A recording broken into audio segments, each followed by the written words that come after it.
Então, voltando à aula, eu esqueci de dizer que isso tudo estava acontecendo durante a política do café com leite, tá? Ainda tava aquele esquema de São Paulo indica um presidente, e aí Minas Gerais assume o presidente de Minas Gerais, e aí Minas Gerais acaba o mandato, e aí indica um presidente de São Paulo, e aí vice-versa, isso ia acontecendo, tá?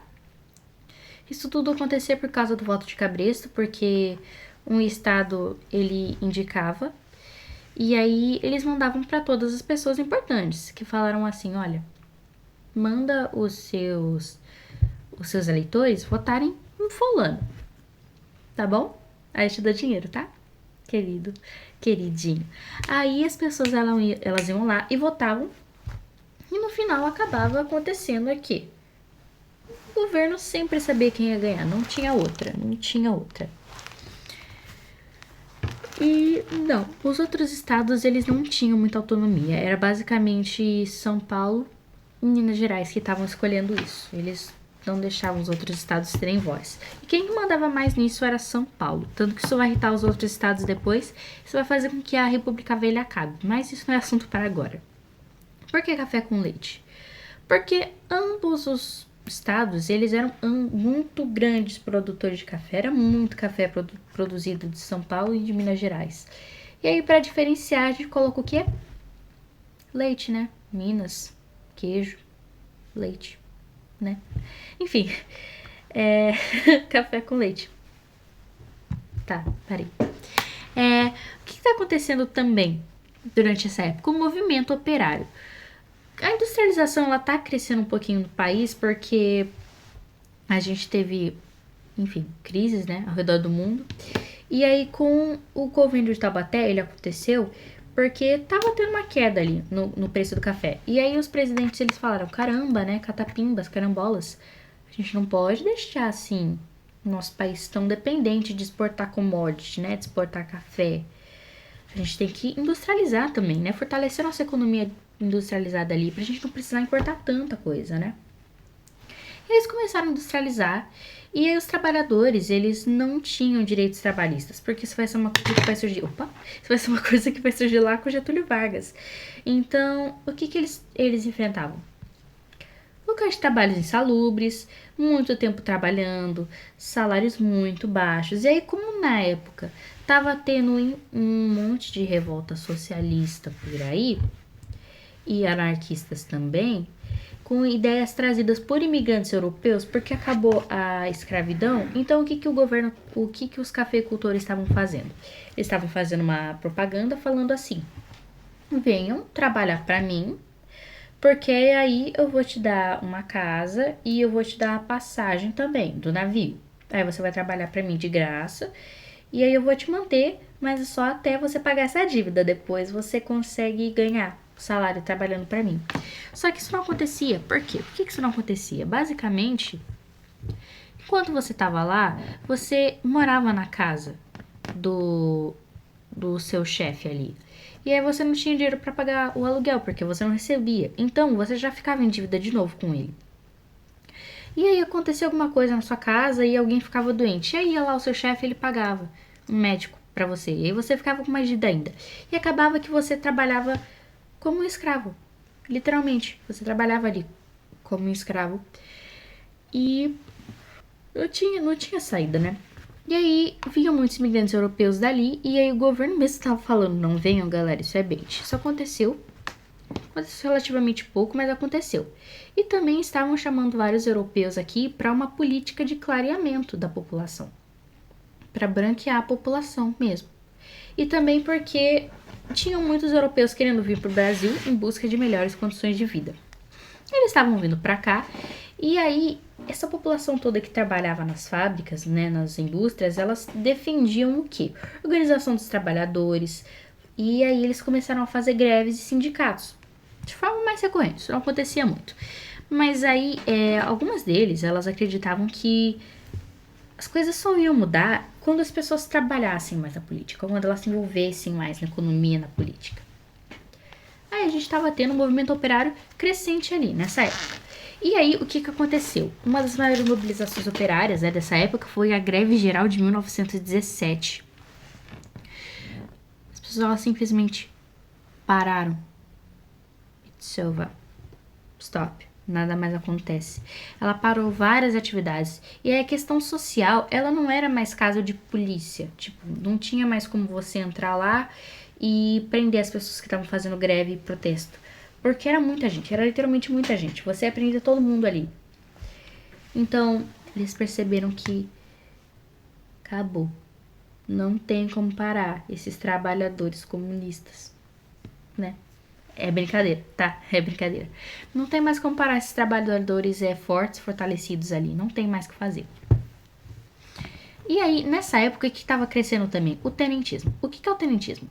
Ele é um movimento social de baixa patente, que era de jovens oficiais do exército, né? Porque tenentes não são tão poderosos assim como, por exemplo, os marechais, que não é com os coronéis, perdão, coronéis. E aí, o que os tenentes eles criticavam? Eles criticavam as fraudes eleitorais, né, do voto de cabresto, da política da café com leite. Eles criticavam a corrupção ali que acontecia dentro do governo, né, todo desvio de dinheiro, de propina. E aí, o que aconteceu? Houve a Coluna Prestes. O que é a Coluna Prestes? Um bando de doido percorrendo milhares e milhares de quilômetros dentro do Brasil para protestar tudo isso, para protestar contra tudo que estava acontecendo ali. E aí revelou vários problemas que estavam acontecendo ali dentro da elite, né? Expôs algum desses problemas ali que estavam acontecendo que eu contei para vocês antes. O que mais estava acontecendo nesse período, gente? A crise de 29. A crise de 29, ela tem uns fatores muito, muito importantes ali para entender por que o governo acabou. Em 1929, o que teve? Queda da Bolsa de Valores dos Estados Unidos e Nova York, né? Foi muito triste. Muita gente perdeu casa, muita gente perdeu emprego, muitas pessoas morreram de fome. Isso é definitivamente uma das coisas muito tristes, né, que aconteceram ali na história. E aí, o preço do café caiu, porque lei da oferta e procura. Não tem gente procurando café. Se não tem gente procurando café, não tem gente comprando café, ou seja, o preço vai cair, porque não tem mercado de consumo, então vai desvalorizar o produto. Acabou o café? Aí eles perceberam, novamente, que a economia brasileira, apesar de ter começado a se industrializar, ela estava muito dependente de um único produto. E aí o que aconteceu? A crise, que ela era só econômica, ela começou a virar política. Depois de um tempo. Porque se a economia não tá indo bem, é porque o governo não tá sabendo gerar isso.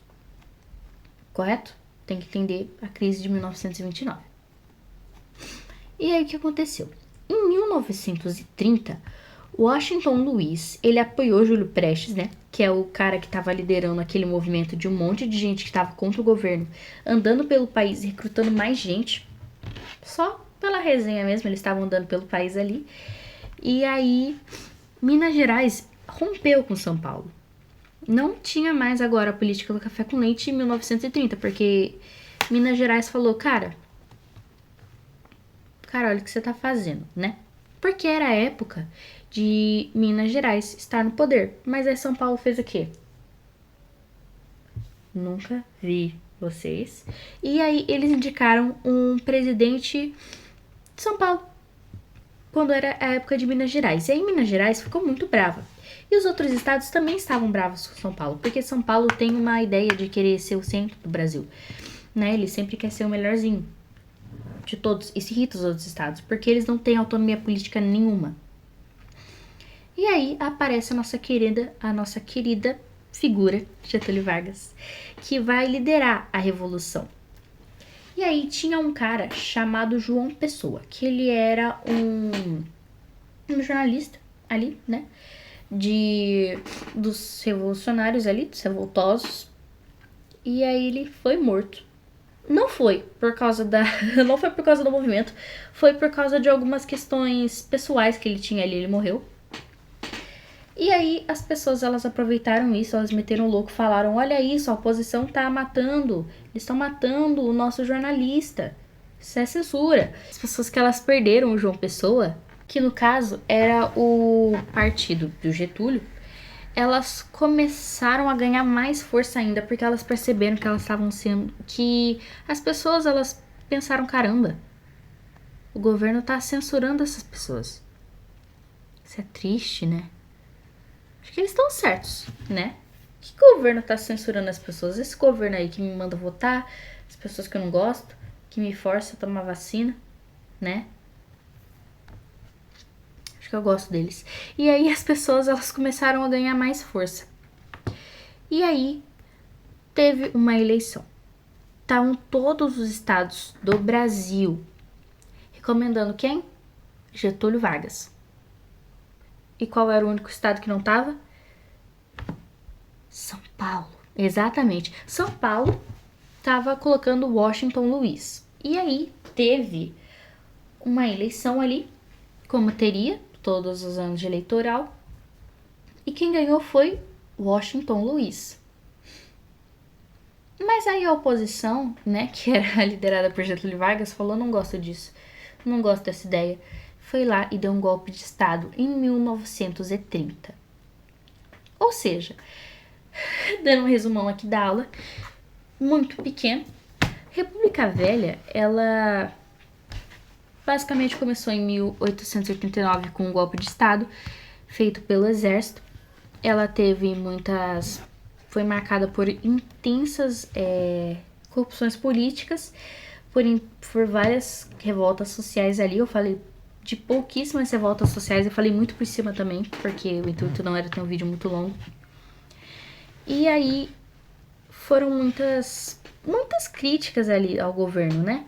Que as pessoas, elas estavam claramente insatisfeitas com o sistema e elas conseguiram se libertar depois disso, começando a Era Vargas. Mas Era Vargas é assunto para outro vídeo.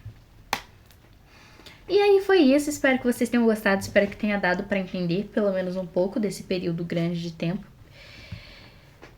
E é isso, boas provas, gente!